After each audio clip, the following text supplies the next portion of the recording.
یہ بات ہے قرآن مجید کی،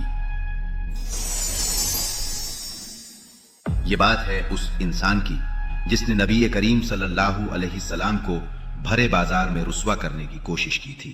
یہ کہانی ہے اس آگ کی جو لگائے گی ایک بیوی اپنے شوہر کے لیے۔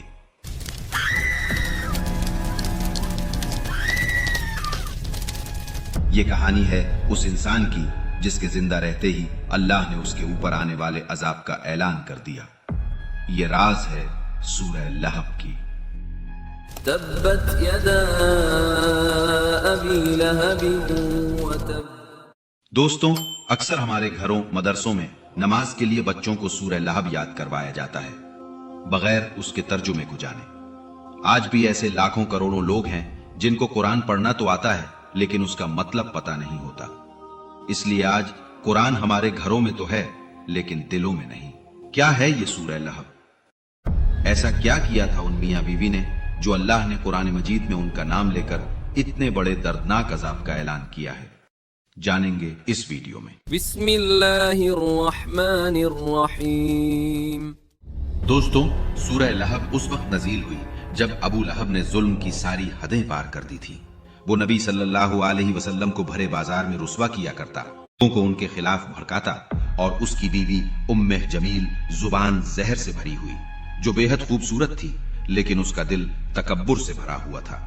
وہ رات کے اندھیرے میں نبی صلی اللہ علیہ وسلم کے راستوں پر کانٹے بچھاتی اور دن میں لوگوں کے بیچ ان کے خلاف نفرت پھیلاتی۔ اس سب کی شروعات اس دن صبح ہوئی جب سورج کی روشنی مکہ کی زمین کو چوم رہی تھی۔ لوگ اپنے گھروں، دکانوں اور کاموں میں مصروف تھے۔ اس وقت کوئی تھا جو صفا کے پہاڑ پر چڑھ رہا تھا، وہ تھے اللہ کے نبی محمد صلی اللہ علیہ وسلم۔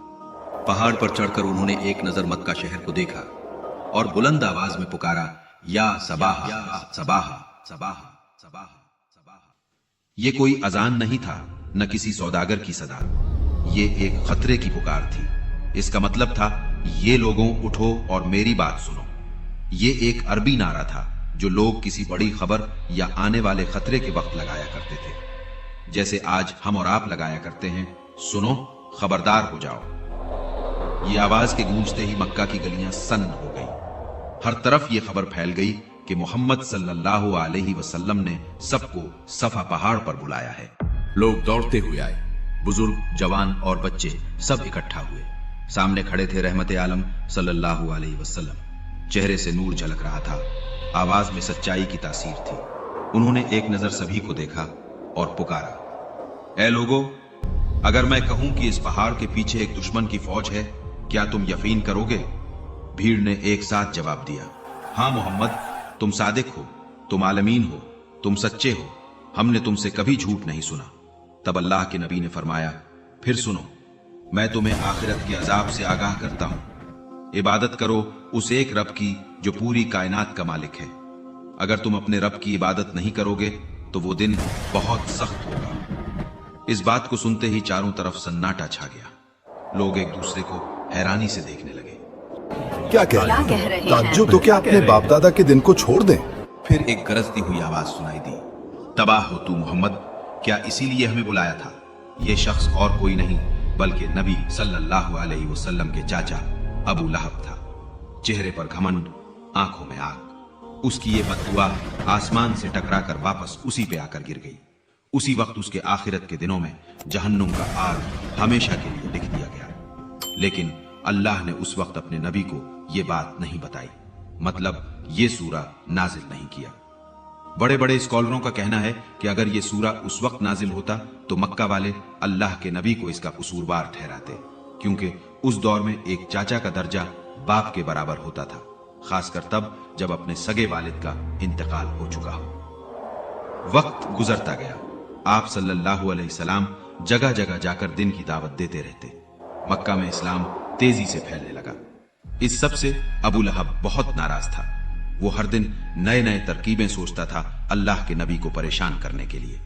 کبھی لوگوں کو نبی صلی اللہ علیہ وسلم کے خلاف بھڑکاتا تو کبھی بازاروں میں بچوں کو پتھر مارنے کو اکساتا۔ اس کے ظلم کی انتہا یہاں نہیں رکا۔ اس کی بیوی یعنی نبی صلی اللہ علیہ وسلم کی چاچی ام جمیل، وہ جتنی خوبصورت تھی اتنا ہی تکبر اس کے دل میں تھا۔ اس نے اپنی زندگی لوگوں کو نبی صلی اللہ علیہ وسلم کے خلاف بھڑکانے میں بتائی۔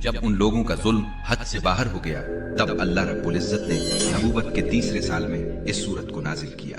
کئی اسکالروں کا کہنا ہے لگ بھگ 610 عیسوی میں نبوت شروع ہوئی تو یہ سورہ قریب 612 عیسوی کے آس پاس نازل ہوئی مانی جاتی ہے۔ ارے ابو حیات، ذرا ہمیں وہ سورہ تو سناؤ جو اللہ نے نبی پر نازل کی ہے۔ بسم اللہ الرحمن الرحیم تبت يدا أبي لهب وتب ما أغنى عنه ماله وما كسب سيصلى نارا ذات لهب وامرأته حمالة الحطب في جيدها حبل من مسد۔ دوستو، سورہ اللہب قرآن کی 111ویں سورہ ہے۔ یہ مکہ مکرمہ میں نازل ہوئی۔ اس میں اللہ تعالیٰ نے اپنے رسول صلی اللہ علیہ وسلم کے سب سے بڑے دشمن ابو لہب اور اس کی بیوی کا انجام بیان کیا۔ یہ سورہ اسلام کی دعوت کے شروعاتی دور کی ہے، جب نبی صلی اللہ علیہ وسلم لوگوں کو اللہ کی طرف بلا رہے تھے، لیکن قریش کے سردار اور بڑے خاندان کے لوگ ان کے خلاف کھڑے ہو گئے تھے۔ تو آئیے آیت در آیت اس سورہ کو سننے اور سمجھنے کی کوشش کرتے ہیں۔ بسم اللہ الرحمن الرحیم تبت یدا ابی لہب وتب۔ ٹوٹ گئے ابو لہب کے ہاتھ اور وہ ہلاک ہو گیا۔ یہاں اللہ تعالیٰ نے سیدھا ابو لہب کی تباہی کا اعلان کیا۔ جب نبی صلی اللہ علیہ وسلم نے صفا پہاڑ پر کھڑے ہو کر لوگوں کو اللہ کی توحید کی دعوت دی اور آخرت سے ڈرایا تو سب لوگ چپ تھے، لیکن ابو لہب نے غصے میں چیخ کر کہا، تبل لکا یا محمد، یعنی تیری بربادی ہو اے محمد، کیا تو نے ہمیں اسی کے لیے جمع کیا تھا؟ اللہ نے ترنت اس کے جواب میں یہ سورہ نازل کر دی۔ اس میں کہا گیا، اب تیری بربادی طے ہے اے ابو لہب۔ یہاں ہاتھ ٹوٹنے کا مطلب ہے کہ اس کی طاقت، اس کی چالیں اور اس کے سارے ہتھ کنڈے ناکام ہو گئے۔ یہ آیت ہمیں سکھاتی ہے کہ اللہ کا کلام جھوٹے الزاموں کا سب سے مضبوط جواب ہے۔ رسول صلی اللہ علیہ وسلم کی تسلی دلانے کے لیے اللہ نے خود ان کے دشمن کی بربادی کا اعلان کر دیا۔ ما اغنى عنه ماله وما كسب۔ اس کا مال اور جو کچھ اس نے کمایا وہ اس کے کسی کام نہ آیا۔ ابو لہب مکہ کا امیر سردار تھا۔ اسی تجارت، اس کی دولت اور اس کا رتبہ بہت اونچا تھا۔ اسے لگتا تھا کہ پیسوں اور رتبے کے سہارے وہ ہمیشہ جیت جائے گا، لیکن اللہ نے صاف کر دیا کہ اس کی دولت، اس کی کمائی، اس کا اثر کچھ بھی اسے اللہ کی سزا سے نہیں بچا پائے گا۔ اتہاس گواہ ہے کہ ابو لہب کی ساری دولت بیکار گئی۔ جب اسے ایک دردناک بیماری ہوئی تو اس کے اپنے بیٹوں نے بھی اس کی لاش کو ہاتھ نہیں لگایا۔ اسے لکڑی سے دھکیل کر گڈھے میں ڈال دیا گیا۔ اس سے سبق ملتا ہے کہ دنیا کی دولت اور شہرت صرف اسی دنیا تک ہے۔ آخرت میں نہ دولت کام آئے گی، نہ عہدہ، نہ رشتہ داری، صرف ایمان اور نیک عمل ہی کام دیں گے۔ سيصلى نارا ذات لهب۔ وہ جلد ہی دھدکتی آگ میں ڈالا جائے گا۔ دوستو، ابو لہب کا نام ہی لہب تھا، یعنی بھڑکتی آگ، اور قرآن نے بتایا کہ اس کا انجام بھی وہی ہوگا، بھڑکتی ہوئی آگ۔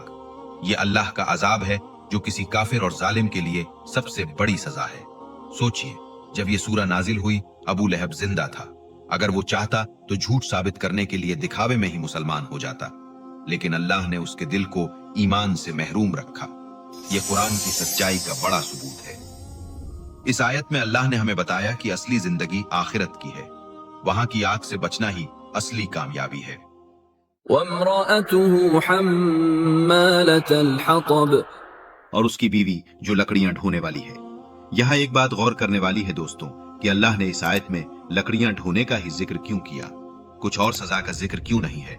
کیونکہ وہ چغلی اور فساد کو بڑھانے کا کام کرتی تھی، لوگوں میں نبی کے خلاف نفرت پھیلانے کا کام کرتی تھی، ابو لہب کی ہر برے کام میں ساتھ دیتی تھی، اسے اکساتی تھی۔ ام جمیلہ نے اپنی پوری زندگی اسی کام میں گزاری۔ جہنم میں وہ خود ہی کو جلا رہی آگ کو اپنے سر پر لائے لکڑیوں سے بھڑکائے گی، جیسے وہ دنیا میں کرتے آ رہی تھی۔